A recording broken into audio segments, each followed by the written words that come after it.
Robert from Sigma 3 Survival School, and we're here going to do another informational video today. And I wanted to share some of my experience about being up here at Solo Wilderness Medicine School. They're the largest and oldest continuously operating wilderness medicine school in the world, and pretty much all of their competitors have been trained by them. So really all the source information that you see out there really derives from these people, and they have a really insane amount of knowledge. I mean, even their intermediate EMTs have 30-40 years of experience, like Bill, the director of education. I'm just astonished. I mean, you really can't stump this guy on anything. And one of the things that we've been learning here at Solo is basically how to improvise medical care from just basic things that you would have in your kit. So what I'm going to demonstrate today, we're going to do like a little mock scenario on someone breaking their leg backpacking, and basically throwing together a makeshift splint that will secure their leg, how to deal with it, and so forth.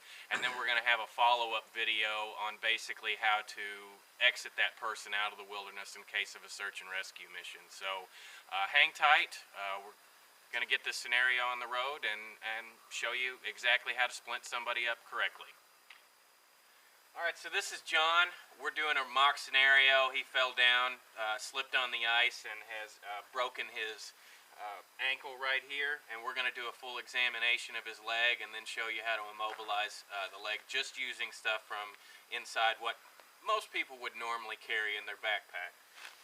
So John, let me take a look at your leg. Let's extend it out a little bit here. And you want to make sure that you examine the leg real carefully.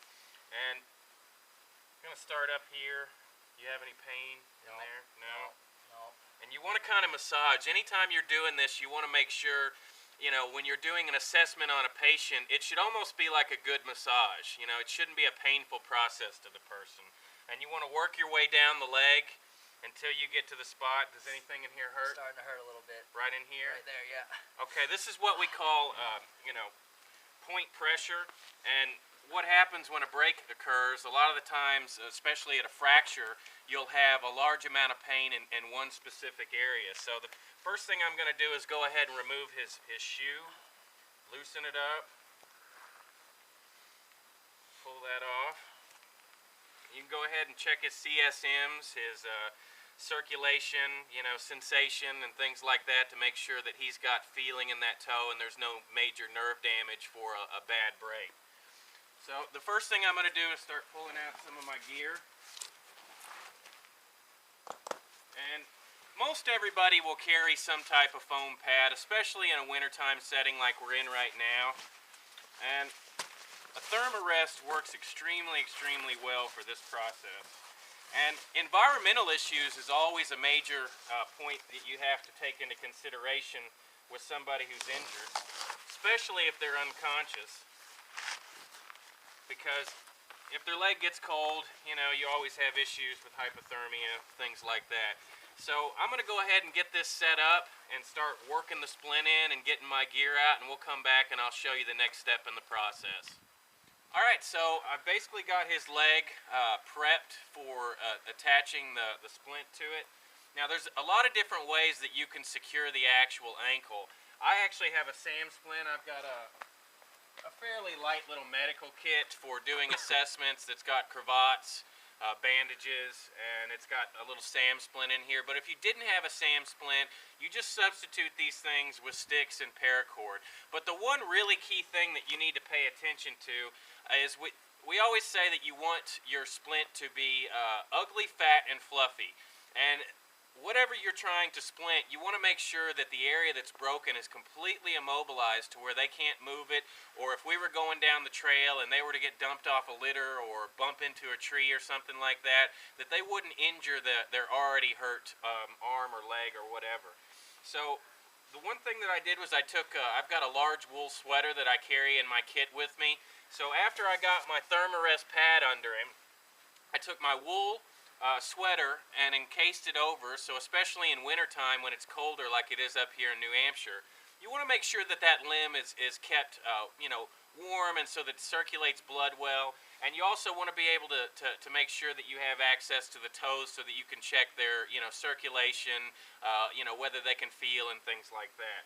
So the next step is I'm going to take my tarp and I'm going to wrap it over this way.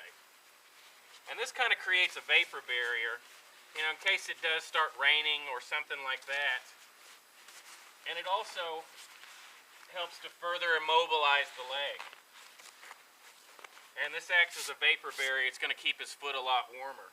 So the next step is I'm going to start bending this up and forming it around to completely immobilize the ankle. And I'll come back, and like I said, all this can be done with paracord and improvised products, just whatever you've got around.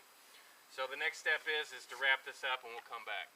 So when splinting off any kind of injury, especially to a lower extremity like this, you have to make sure that you immobilize both the joints so that there's no movement with knee flexion and things like that. So the reason that we take this splint all the way up to the leg is so that you can't move any of that. It's very important to have one cravat or one tie off above the knee. You need one right below the knee. You don't want to put it right on. And then I put one right here above the ankle, and you really want to crank it down into where they're not losing circulation or anything like that, but they definitely can't move any of those broken joints.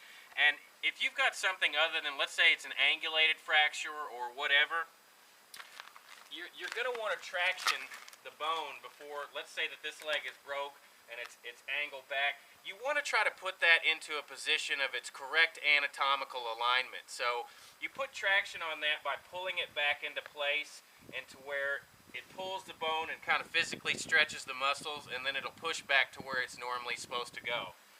The last part of this process is to make sure that the foot is secured. And with this thermarest, it can be a little bit difficult to tie this portion off. So you can even have, the person who's injured help you out with this. And if you want to go ahead and hold this, John. They don't have to, but it sure makes life easier. Now you want to make sure that there's no space in between the bottom of the thermarest and the foot. You want to make sure that it's real snug up under there.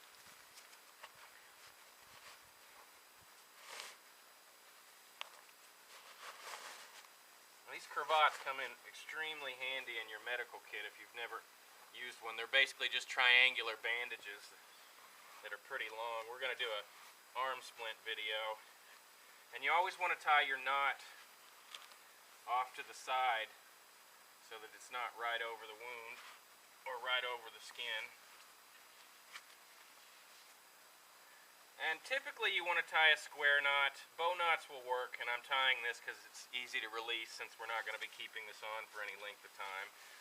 And you tie this on, and you can rewrap this even more with paracord if you're worried about, especially if you've got to walk out with it, you can tighten it up even more than this.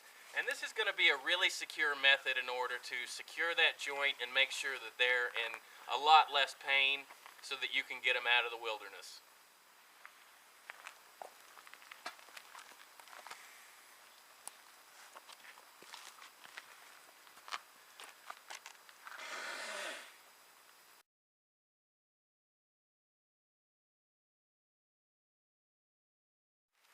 And with a properly prepared splint like this, preferably it's best to have an improvised litter and a search and rescue team to carry you out, but you don't always have that. And you throw a crutch in with this is going to properly secure that leg, and you should be able to walk fairly easily with it. Alright, so it's as simple as that. You take your thermarest pad, any kind of clothing or materials that you can add to the splint in order to, make it fluffier, make the splint more comfortable for the patient, and then you use either paracord or SAM splints or whatever you've got in order to immobilize that broken bone. And this can be done with almost anything. I mean, let's say you didn't have any of these items and you needed something to wrap up. You could even use dried debris or something along those lines if it was an absolute necessity. So, this is just another method that you can throw into your toolbox, for any kind of wilderness medicine. And please help support us by subscribing. And if you've got any commentary, things like that, we'd sure appreciate, if you're a wilderness doc or whatever, throwing your info out there and expanding on this knowledge that we're putting together. Thanks.